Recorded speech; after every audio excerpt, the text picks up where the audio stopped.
Ry ava-malala feno 500 taona katroka izao no nisian'ilay hetsika lehibe notarian'i Martin Luther, réformateur, mahakasika ny fanitsia-pivavahana noho ny fivilian-dalana nisy teo amin'ny fiainan'ny fiangonana tamin'ny fotoan'androny.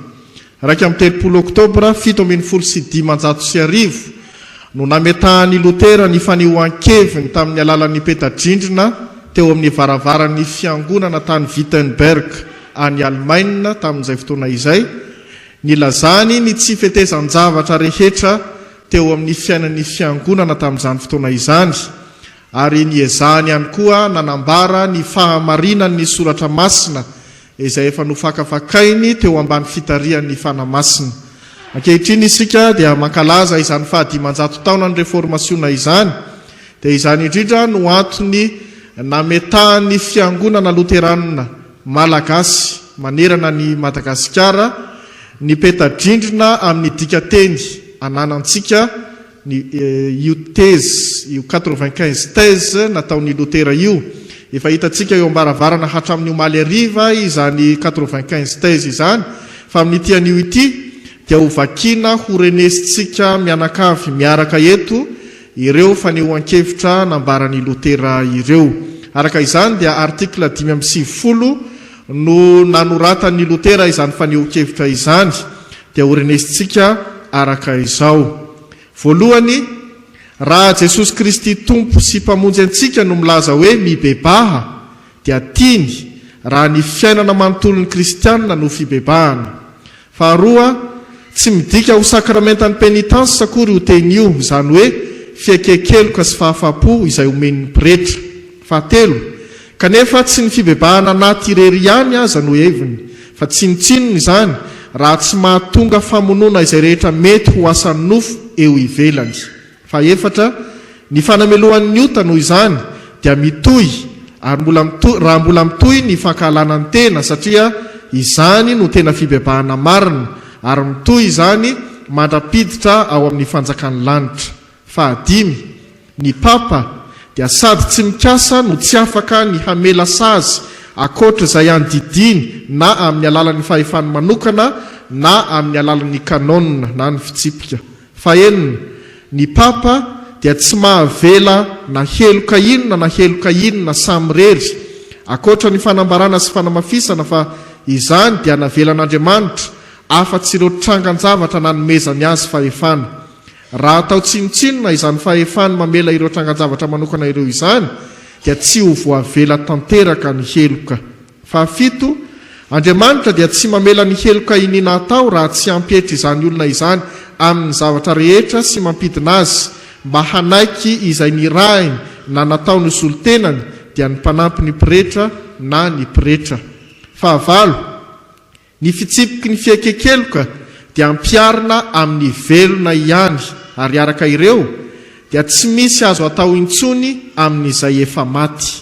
Fahasivy, izay no mahatonga ny papa hanao tranga manokana araka ny fitarian'ny fanamasina azy ny amin'ny fitsipika ao amin'ny didy amandalana izay atolony momba ny fahafatesana sy izay mety ilana izany. Fahafolo, tsy fahalalana sady faharatsiana no ataon'ireo pretra izay mitahiry ny fitsipiky ny fibebahana ho amin'ny afo fandiovana manoloana ny raharahan'ny fahafatesana.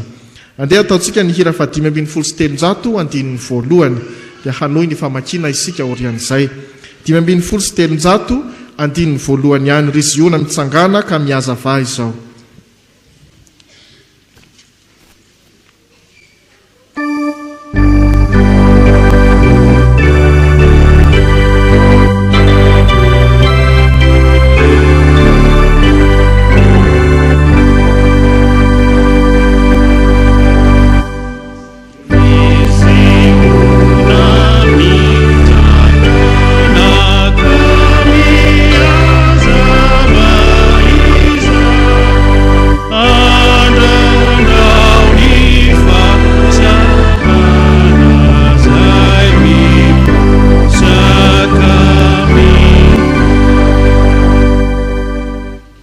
Fahafolo, tsy fahalalana sady faharatsiana no ataon'ireo mpirehetra izay mitahiry ny fitsipiky ny fibebahana ho amin'ny afo fandivana manoloana ny raharaha ny fahafatesana. Fa 12 azafady no tokony hanomboana azy.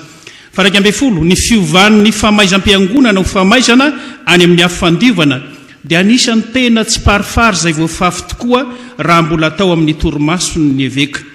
Fa 12 tamin'ny andro fahiny ny fitsipiky ny fiangonana dia tsy nampiarina taoriana fatalohan'ny absolusionna na ny famitsorakeloka ho fitsapana ny fanenenana marina noho ny ota. Fa 13 ny maty dia afaka amin'ny fanameloana rehetra amin'ny fahafatesana, efa maty ny amin'ny fitsipiky ny fiangonana izy ireo ary tsy hiaran'izany intsony. Fa 14 ny fiainam-bavaka sy ny fitiavana tsy tanteraka dia mahatonga tahotra lehibe amin'izay ho faty araky ny akelin'ny fitiavana no mahabe ny tahotra. Fa 12 io tahotra sy orooro io raha tsy hitanisa afa-tsy reo dia efa maneho sahady ny fanamelohan'ny afo fandiovana satria tena akaiky ny orooro ny famozam-po izany. Fa 19 ny elo ny afo fandiovana ary ny lanitra dia tahaka ny fahasamihafan'ny famozam-po, saritsary-pamozam-po ary fahazahoana antoka ny fandriam-pahalemana. Fa 17 amin'ireo fanahy any amin'ny afo fandivana dia tokony hiena ny horohoro ary tombo ny fitiavana. Fa 18 tsy azo aporofona na ara-tsaina na ara-tsoratra masina fa tsy manana fahamenrehana ny fanahy any amin'ny afo fandivana ka hitombo amin'ny fitiavana. Fa 19 tsy azo porofona ihany koa fa ireo fanahy ao amin'ny afo fandiovana na farafahakeliny izy rehetra dia azo antoka tanteraka ny fahasambarany na dia na azo antoka izany aza isikany. Fa 20 noho izany amin'ny filazana ny hoe famelana feno ny fanameloana rehetra ny tian'ny papa lazaina dia tsy ny fanameloana rehetra fa izay nodidian'ny tenany ihany. Ny andininy faharoa amin'ilay 12 sy 13 teo.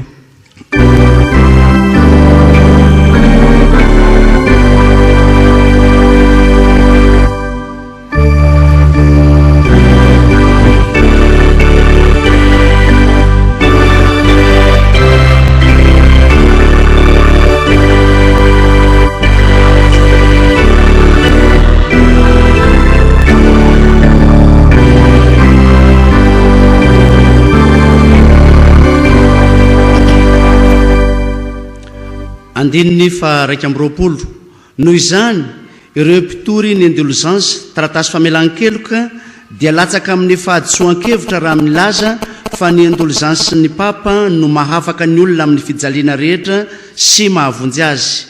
20 satria ny papa tsy mahafaka ny fanahy voasazy eo amin'ny afo fandiovana na amin'ny fijaliana inona na amin'ny fijaliana inona araka ny fitsipiky fiangonana zay tokony nefainy amin'izao fiainana izao. 20 raha ny famotsorakeloka amin'ny sazy rehetra na inona no azo atao dia ireo izay tena tanteraka ihany no ho azo omena izany hoe olombitsy ihany. 14 noho izany ity fampanantenana mahafinaritra sy anjiaby ny amin'ny famelana ny heloka ho an'ny olona rehetra tsy akanavaka ity dia tena mamitaka tokoa ny akamaroan'ny olona. 20 ny fahefana izay nanan'ny papa amin'ny akapobeny momba ny afo fandiovana dia tahaka ny fahefana manokana izay ananan'ny eveka sy ny mpanampy ny pretra amin'ny fileovany na ny fitandremany ihany koa. 20 ny papa dia manao ny tsara raha manolotra famelan-keloka ho an'ny fanahy ao amin'ny afo fandiovana tsy amin'ny alalan'ny fahefan'ny fanalahidy izay tsy ananany akory fa amin'ny alalan'ny vavaka ataony ho an'ny hafa ihany. 17 tena zavatra noforon'ny olona no torian'ireo milaza fa raha vatany vao mikorintsana ao amin'ny vatany vola dia misidina miala ao amin'ny afo fandiovana ny fanahy.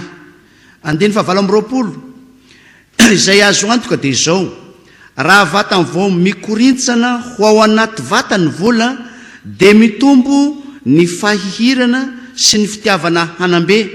Ny vokatry ny vavaka fanelany alana nataon'ny fiangonana nefa dia miankina amin'ny fahefan'Andriamanitra irery ihany.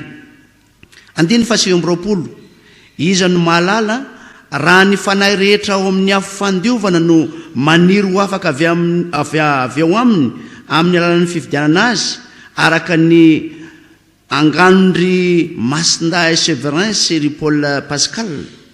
17 tsy misy olona mahazo antoka fa tena madio ny fanenenany, mbola latsaka zany aza ny fahantrany ny famelan-keloka feno. Atreo zany dia ataontsika ny andinikira manaraka.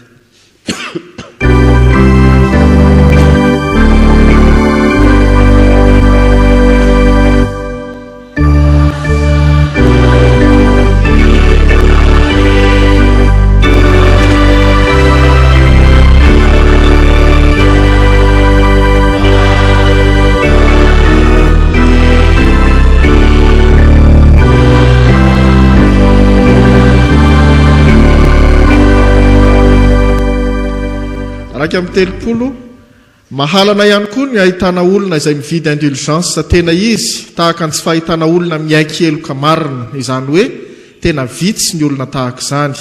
30 samy ho voaheloka mandrakizay miaraka amin'ireo mpampianatra azy ireo izay mino fa ny taratasy mpamelan-keloka na ny indulgence dia azo ny antoka fa voavonjy izy. 30 tsy maintsy alavirina mihitsy ireo olona milaza fa ny indulgence avy amin'ny papa dia fanomezan-dehibe omen'Andriamanitra ka amin'izany no ampihavan'ny olona aminy. 30 fa ireo fahasoavan'ny famelan-keloka ireo dia mahakasika ny famaizan'ny fahafaham-po sakramentaly ihany, ary izany dia zavatra izay namboarin'ny olombelona ihany. 30 mitory fampianarana tsy kristianina ireo izay mampianatra fa tsy ilaina ny fanenenana ho an'ireo mikasa hividy ny fanahin'ireo amin'ny afandiovana na ireo te hividy ny taratasy mpamelan-keloka.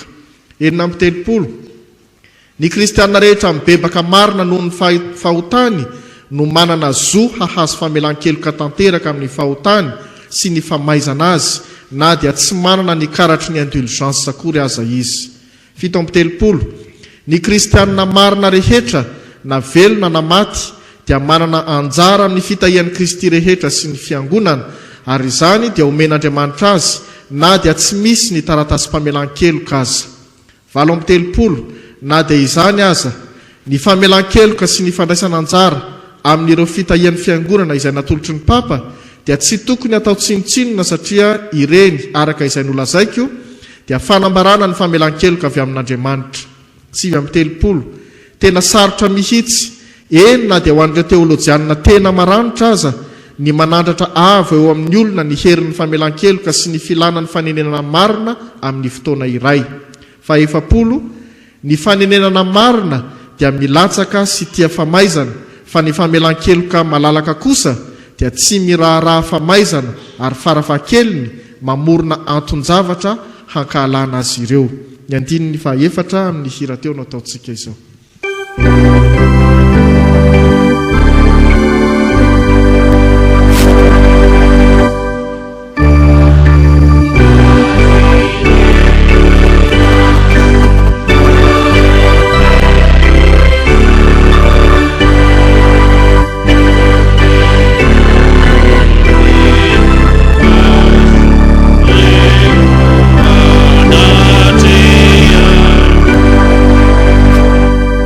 Raika amby 70 ny famelan-keloka apostolika dia tsy maintsy toriana amin'ny mpitandremana mba tsy hahatonga ny olona eritreritra azy ireo ho tsara kokoa noho nyreo asa soa vokatry ny fitiavana. 70 ny kristianina dia tsy maintsy ampianarina fa ny papa dia tsy mihevitra ny fividianana famelan-keloka ho azo hoarina na amin'ny fomba inona na amin'ny fomba inona amin'ny asa mpamindram-po. 70 mila ampianarina ny kristianina fa izay manome ny mahantra mampisambotra ny tsy manana no manao asa tsara kokoa noho ny mividy indulgence. 70 satria ny fitiavana dia mitombo amin'ny alalan'ny asan'ny fitiavana ary ny olona mihatsara hatrany, fa amin'ny alalan'ny famelan-keloka kosa dia tsy mitombo ho tsara ny olona fa afaka amin'ny famaizana fotsiny. 70 mila ampianarina ny kristianina fa izay mahita ny tsy fananan'ny namany ka mamela azy amin'ny fahoriana mba hazahoana mividy indulgence dia tsy ny indulgence no vidiny fa ny fahatezeran'Andriamanitra. Fahaenina amby efapolo, mila ampianarina ny kristianina fa raha tsy manana mihoatra izay ilaina izy dia voafatotra izay ilainy ho an'ny ankohonany ihany izy, raha tsy izany dia mandanindany foana ho amin'ny fividianana ny taratasy famela-keloka. Fahafito amby efapolo, mila ampianarina ny kristianina fa ny fividianana ny taratasy famela-keloka dia zavatra tao ankahalalahana ihany fa tsy antery akory. Fahavalo amby efapolo, mila ampianarina ny kristianina fa ny papa amin'ny fanomezan'ny taratasy famela-keloka dia mila ary noho izany maniry vavaka mafonja kokoa noho ny vola izay aterin'ny olona. Fahasivy amby efapolo, mila ampianarina ny kristianina fa tsara ny indulgence ny papa raha tsy mametraka ny fitokisany amin'izany izy fa faran'izay mampididoza kosa raha izany no mahatonga azy hanary ny tahotra an'Andriamanitra. Fahadimampolo, mila ampianarina ny kristianina fa raha mba fantatry ny papa ny fampandoavam-bola tsy handrariny ataon'ireo mpitoriny indulgence dia naleony mijery ny katedraly ny Masindapera lasa lavenina toy izay nanangana azy amin'ny hoditry ny nofo sy ny taolan'ny ondriny. Ny andininy fahadimy amin'ilay hira 5:3 teo.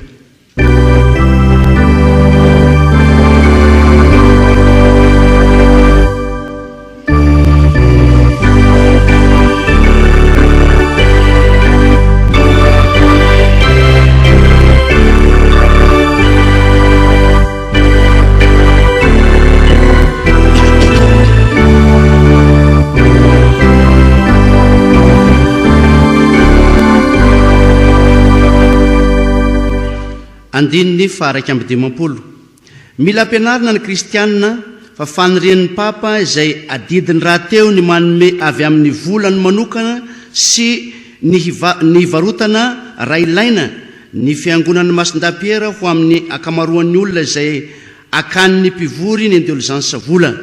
Faharoa amby dimampolo, tsinotsinona ny fahazoanantoka ny famonjena amin'ny taratasy famelan-keloka na dia ny tandapan'ny papa aza, eny na izy tenany mihitsy aza no mahafoy ny ainy ho antoka amin'izany. Telo amby dimampolo, fahavalon'i Kristy sy ny papa izay mibaiko ny fitoriana ny tenin'Andriamanitra hangina amin'ny fiangonana sasany mba hitoriana ny fivarotana taratasy famelan-keloka amin'ny hafa. Efatra amby dimampolo, tena fanazimbazimbana ny tenin'Andriamanitra raha amin'ny fitoriana amin'ny fotoana mitovy na lava kokoa dia ny mandany fotoana amin'ny taratasy famelan-keloka noho ny amin'ny tenin'Andriamanitra. Dimy amby dimampolo, izao no tsy maintsy ho hevitry ny papa raha ny indulgence izay tsy misy antony loatra no omena lakolosy iray sy voninahitra iray ary fetim-piangonana iray. Ny filazany tsara izay be vidy tsy hita anavanavana kosa dia tokony hankalazaina amin'ny lakolosy zato sy voninahitra zato ary fomba zato. Enina amby dimampolo, ny rakitry ny eglizy izay akan'ny papa ny indulgence dia tsy tena voninahitra loatra ary tsy dia fantatry ny vahoaka kristianina loatra. Fito amby dimampolo, izany rakitry izany dia hita marina fa tsy mba harena hita vatana toy ny vola raha tsy mora amin'ny zareo mpitory indulgence ny milaza azy fa ny manangona kosa. Valo amby dimampolo, tsy ny fahamendren'i Kristy na ny amin'ny olo-masina satria izy ireo na dia tsy misy papa aza dia miasa amin'ny fahasoavana hatrany ao amin'ny olona ary ny azo fijaliana, ny fahafatesana ary ny elo ho an'ny olona ivelany. Sivy amby dimampolo, i Masinda Laurent dia miteny fa ny harenan'ny fiangonana dia ny mahantrany. Amin'izany izy dia mampiasa ny fiteny fampiasa amin'ny vanim-potoana ny ainany. Enimpolo, ambaranay amin'ny fahasahiana fa ireo rakitra ireo no fanalahidy nomenan'ny fiangonana amin'ny alalan'ny fahamendrehan'i Kristy. Izao dia ataontsika indray ny hira fahatelonjato, ny andiny voalohany dia toy izany hatrany ihany izany. Hira fahatelonjato.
raika ambienipolo mazava fa tsy ampy ny fahefan'ny papa amin'ny famelana ny fanamelohana sy ireo tranga manokana.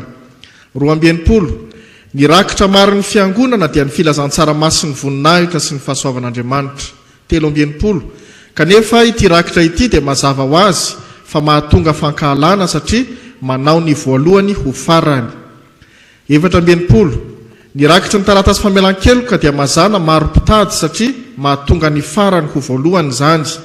Dimy ambienipolo ny rakitry ny filazantsara dia harato izay fitaovana nanjonoana ny olona fatrapitia harena fahiny. Enina ambienipolo fa ny rakitry ny taratasy famelan-keloka no harato anjonoana ankehitriny ny haren'ny olona.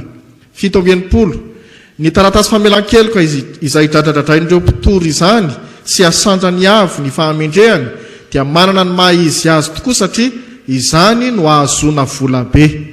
Valo ambienipolo raha ny marina dia tsinotsinona tokoa ny fahasoavana izay omeny raha ampitahaina amin'ny fahasoavan'Andriamanitra sy amin'ny hatsara sy ny hamamy ny hazo fijaliana. Sivy ambienipolo ny andraikitry ny eveka sy ny pastora dia ny manaiky ampanajana ny iraky ny famelan-keloka apostolika. Fitopolo nefa tena mbola andraikitry izy ireo koa ny manokatra ny masony sy ny sofiny mba tsy hitorian'izy ireo ny nofinofiny eo amin'ny toerany didin'ny papa. Ny faharoa amin'ny hira fahatelonjato teo.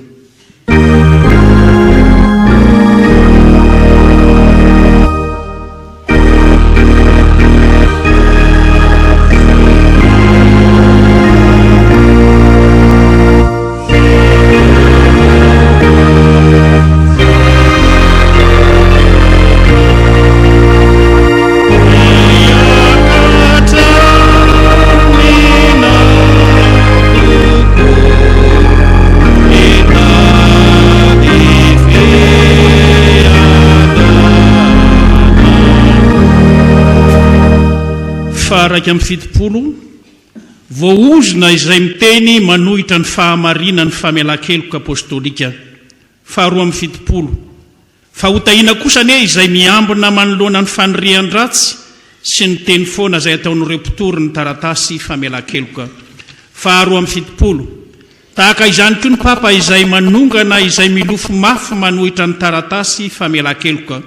Faefatra amin'ny fitopolo nefa miofitra lavitra noho izany no heveriny amin'ny fanonganana ireo izay mody manohitra ny taratasy famelan-keloka ho fanimbana ny fiainam-pahamasinana sy fahamarinana. Fahadimy amin'ny fitopolo tena adalana ny famelan-keloko ny papa izay mihevitra ho afaka mamela olona na dia nanao fahotana mahafaty sy misavika ny renin'Andriamanitra azy. Fahaenina amin'ny fitopolo lazainay kosa fa raha ny aminy hoe hotaniniana tao dia tsy mahafaka azy ny taratasy famelan-keloka omen'ny papa na dia ny kely indrindra amin'ny hotatsinahy azy. Fahafito amin'ny fitopolo raha lazaina fa na dia masin-dahapera azy raha izy no papa amin'izao andro izao no tsy afaka manolotra fahasoavana lehibe dia fitenenany ratsy any masin-dahapera sy ny papa izany. Fahavalo amin'ny fitopolo ny mifanohitra amin'izany dia milaza izahay fa na dia ny papa kehitriny azy na ny papa na iza izy dia manana fahasoavana lehibe kokoa eo ampelantanany. Fahasivy amin'ny fitopolo ny filazana fa ny azo fijaliana no aingona ny fiadian'ny papa atsangany mpitoro taratasy famelan-keloka zany dia mitovy asina amin'ny azo fijalian'i Kristy dia tena fitenenany ratsy zany. Fahavalopolo ny eveka ny mpanampy azy ary ireo teolojianina izay mamela ny fampelezana amin'ny vahoaka ny teny toy izany dia tsy maintsy hampamoana ny amin'izany izy. Ny andininy manaraka amin'ilay hira fahatelonjato teo.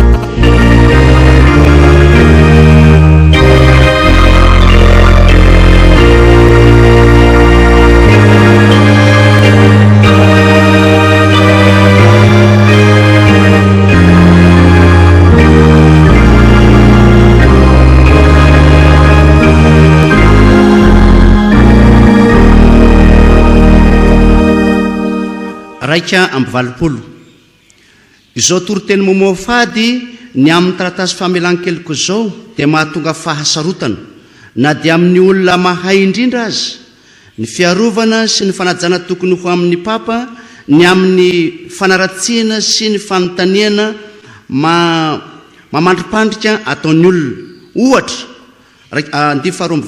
ohatra nahoana tsy foanan'ny papa ny afandiovana amin'ny alalan'ny fitiavana madio sy ny filana lalan'ireo fanahy lalina ao raha anavotra ireo fanahy tsy hita isa amin'ireo vola maloto izay entiny ananganany katedraly ireo antony voalohany no tena marina fa ny tateoriana dia tsy misy dikany.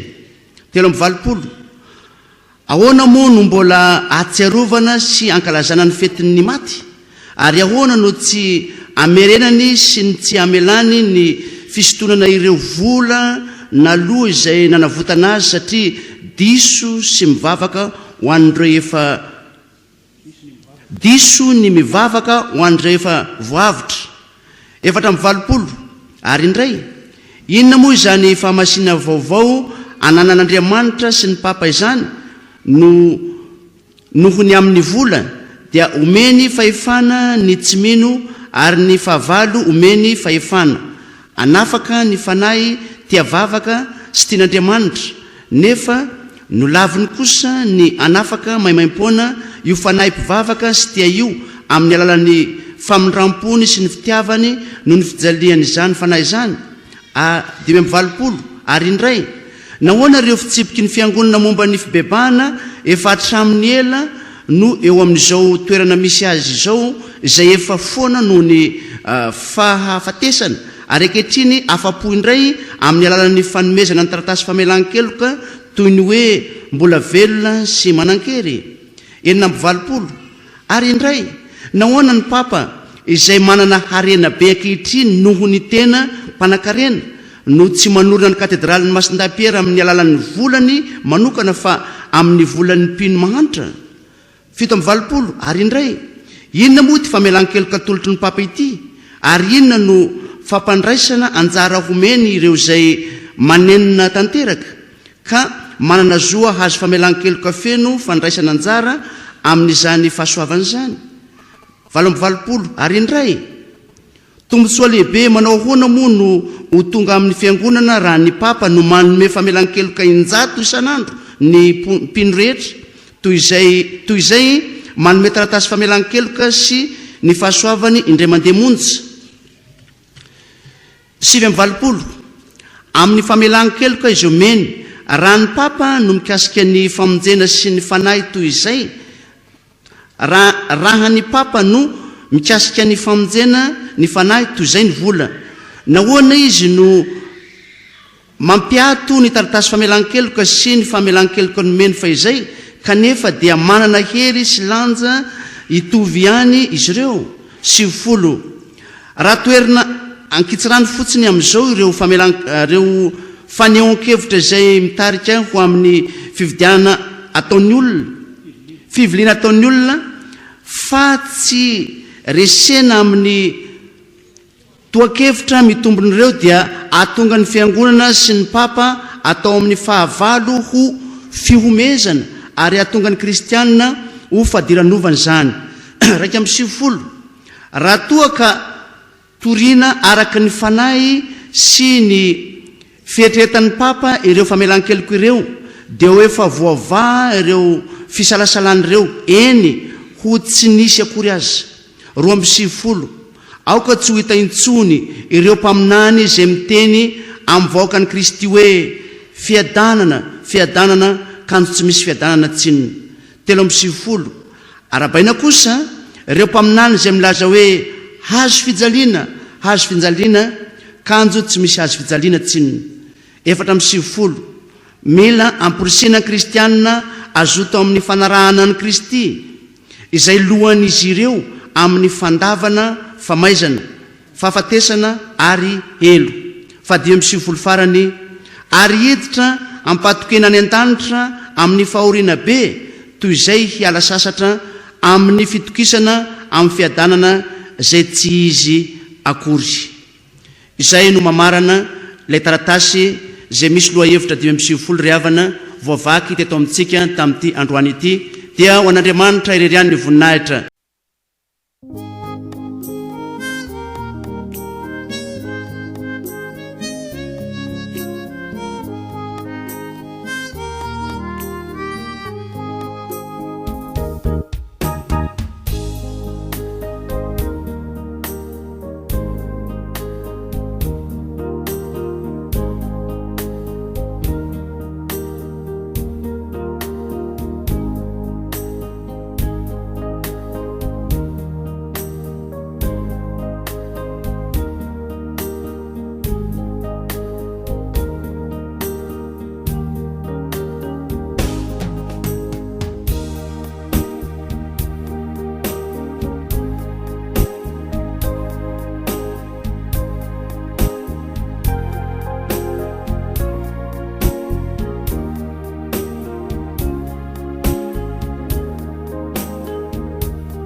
Tanu, Javulukia, Satsimitara.